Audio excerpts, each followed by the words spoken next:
वालेकुम दोस्तों, की हाल है? ठीक ठाक। लो दोस्तों, शौक करो माशाल्लाह छतरी वाले परिंदे। ये 12 पीस आ टोटल। रेट भी मुनासिब ते फाइनल है, 350 रुपये पर पीस आ। फैसलाबाद लोकेशन है मेरी, कारवाल पाकिस्तान। नाम मेरा शाह का, यूट्यूब चैनल का भी शाह। पहलो तुरते फिरते चेक कर लो। 2 पीस इन्हों च कट्टे हुए तो 2 तो 3 पीस चिट्टियां अखां दे, गुलाबी अखां दे, प्योर चिट्टी नहीं। ठीक हो गए। ज़्यादा काल रखे तो पी लिखे। 12 पीस आ टोटल।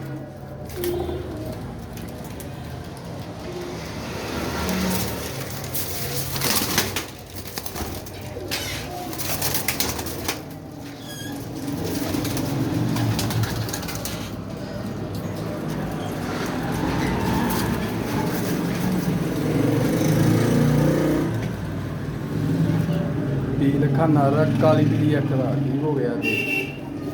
कुंडा देख लो माशाल्लाह। लम्मिया बुनिया के जोड़ जोड़ बंद। अल्लाह की मेहरबानी उन्होंने आ पंजे देख लो।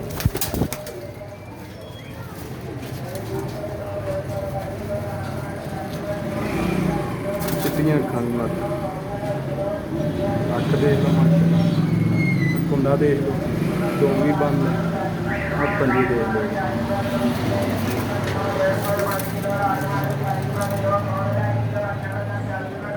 गुलाबी अखां में। ठीक हो गई। लाल भलका अखा का अख देख लो। कटिया है पीस, तो भी बंद। एक मादी कटी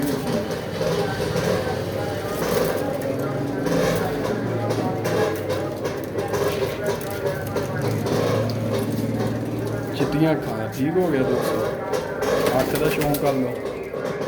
पल्ला देख लो माशाल्लाह, दो भी बंद है।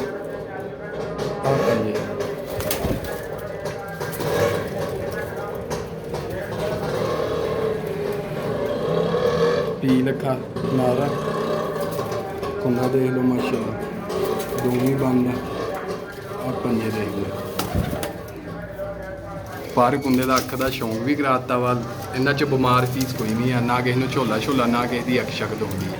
तो जोड़े भरा वीडियो तो नहीं है, चैनल भी सबसक्राइब कर लें। ठीक हो गया। यूट्यूब पर नाल ही बैल का बटन वो भी प्रेस कर लो, ताकि मैं जी नवी वीडियो लावा तुहानूं आसानी ना मिल सके।